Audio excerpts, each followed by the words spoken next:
We've seen a bunch of great shoes come out in the past month, including this beautiful blue New Balance 1080 V13. So in this video, I'm gonna break down the top 5 best shoes that we've seen released in the market in the past month. I'm gonna give you my thoughts on each and let you know where they might fit into your rotation as we head into these aerobic base building winter months. All right, let's get into it. Alright guys, so first up here we have the highly anticipated on Cloudeclipse. Now the Cloudeclipse is the spiritual successor of sorts to this Cloud Monster that I have here. Now Cloud Monster came out in July 2022. Cloudeclipse just came out a few days ago, November 2023. So within that roughly year and a half period, On debuted a new midsole foam technology. Now what we see in here in the Cloud Monster is their classic Cloud Tech. You can see these huge holes in here which provide a pretty unique squish and release feeling, but what we're going to see in the Cloud Tech phase, which is in the Cloud Surfer and now the Cloudeclipse, is this collapsing domino effect. And I had a commenter on the channel, Michael Yardis, who let me know that On actually consulted with the makers of NFL helmets for the development of this new foam. So what that's going to do, it's going to provide a lot of impact absorption. The marketing copy for the Cloudeclipse says that this is like a noise cancellation for your feet. They're trying to take away a lot of that ground feel, take away a lot of the stress that you'll be putting on your legs through mileage, and they've also added a unique plastic piece on the bottom of the shoe to stabilize this tall stack of foam. Now whereas the Cloud Monster here is almost like a daily trainer type of shoe where it's not super fast but you can use it for regular miles, that Cloudeclipse is coming in a bit on the heavier side at 10.6 ounces. So this is really going to be that relaxed aerobic running shoe or even a recovery shoe. It's got a heel stack of 37 millimeters and a forefoot stack of 31 millimeters. I love that 6 millimeter drop spot. That's the same thing that we see in the 1080s. Really solid recovery shoe and daily trainer shoe sweet spot because it's not too high where it's going to be working your upper legs a ton, not too low where your calves are going to get worked a ton. So it should work for a lot of people with that added stability, especially from that bottom plastic piece. This one is on sale right now. It is on the higher end, $180. So you are going to be paying a bit of a premium for that On brand cachet, but it is the best max cushion shoe that On has to offer, at least to date. All right guys, next up here we have the New Balance 1080 V13. Now they released this one on October 13th. I absolutely loved that they did that because of 1013. And what we're gonna see here in the newest edition of the 1080 is a softening of the midsole. They made this fresh foam a bit squishier than we saw in the V12. And they've also positioned this more now as a max cushion recovery type of shoe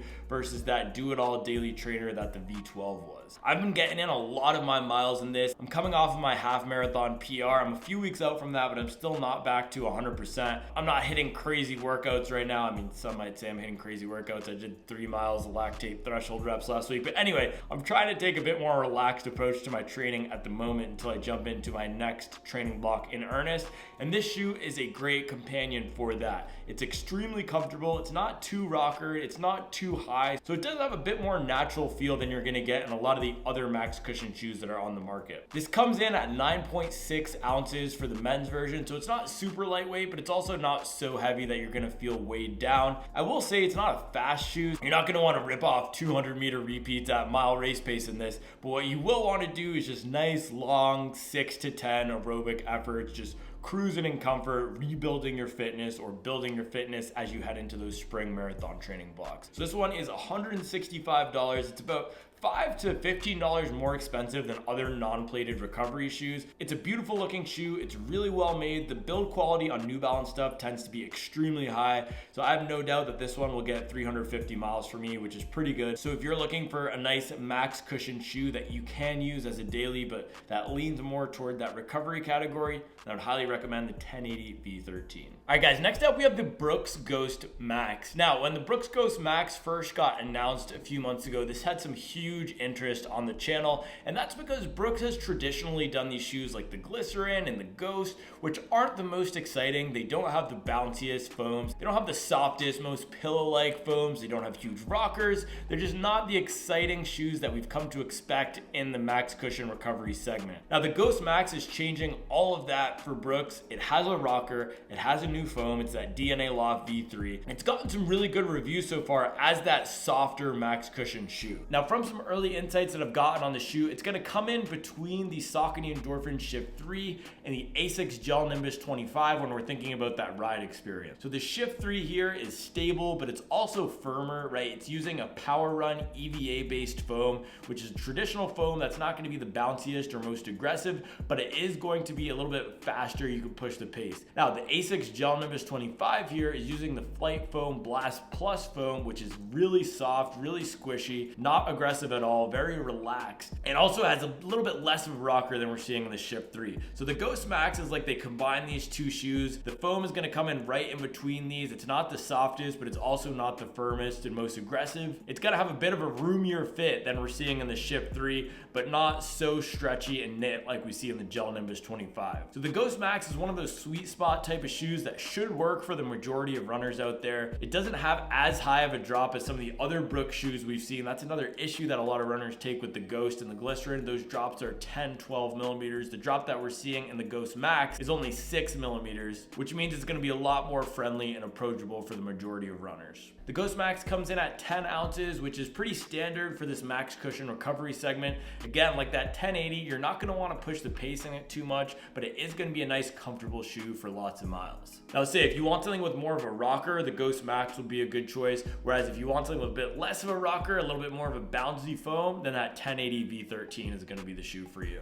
All right guys, next up here, this is a shoe that slid under the radar a little bit when it was released. It's the Saucony Triumph 21 Runshield. Now the Runshield version of Saucony shoes are their waterproof or water resistant shoes. They basically keep the entire shoe the same, except they slap on a water resistant upper. So right here, I have the Saucony Triumph 20 Runshield, which is the previous version of the shoe. I love this thing. I put on 300 miles on it last winter. I did a ton of 10-mile runs. I did a lot of 16-mile long runs in this. Those 2-hour efforts were just getting out there, moving your legs, building up that aerobic base, pumping blood to all your muscles, getting those lungs working. And down here in North Carolina, our winters are wet. They're not super cold, but we get a lot of rain. So having a shoe like this is absolutely perfect for January and February, those dark, gray, wet months. I really like what they did with the 21 Runshield. They revised the colorway. This one is the Robert Frost edition. That's what their whole theme was for the Runshield 20 version in 2022. Now in 2023, we're seeing this nice blue colorway. They're calling it Merc. There's no tie-in to Poets, at least that I know of, but it looks pretty solid. It's that blue and yellow, like that LA Rams colorway, and it should keep your feet dry for any type of wet long runs that you want to get into.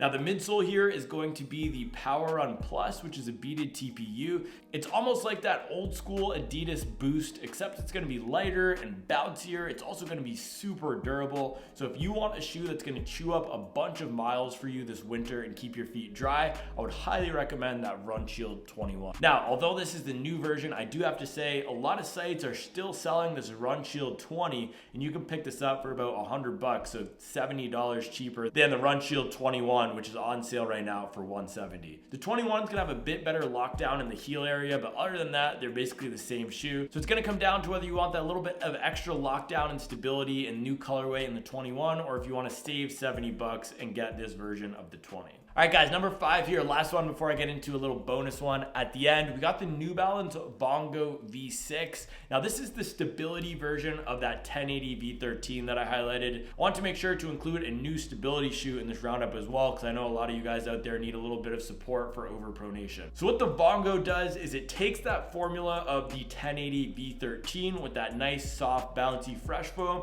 and it adds a little bit of a firmer foam underneath to stabilize the shoe. I really like shoes like this that rely mostly on inherent stability and support versus adding a bunch of external plastic pieces to the platform. So this is going to have a nice comfortable cushion ride like the 1080, except it's going to be a bit firmer from that EVA foam they've added to it, and it's also going to have a nice rocker and rolling experience from how they've changed the geometry of the bottom of the shoe. So the stability shoe market is getting really competitive. There's a lot of new tech and innovation moving away from some of those support posts and plastic pieces, and the Vongo is a shoe that accomplishes what a lot of the top stability shoes are doing on the market, which is giving you a nice comfortable and cushioned ride without having a huge weight penalty that some of these older stability shoes had. So this one is coming in at $165, really similar to the Saucony Tempest, which is $160. I think it's a pretty good value, especially if you get along well with these New Balance shoes, which tend to have a more roomy and forgiving fit in the upper. All right, guys, last one that I want to highlight here is the Nimbus 25 TR, which is the trail version of the Nimbus 25.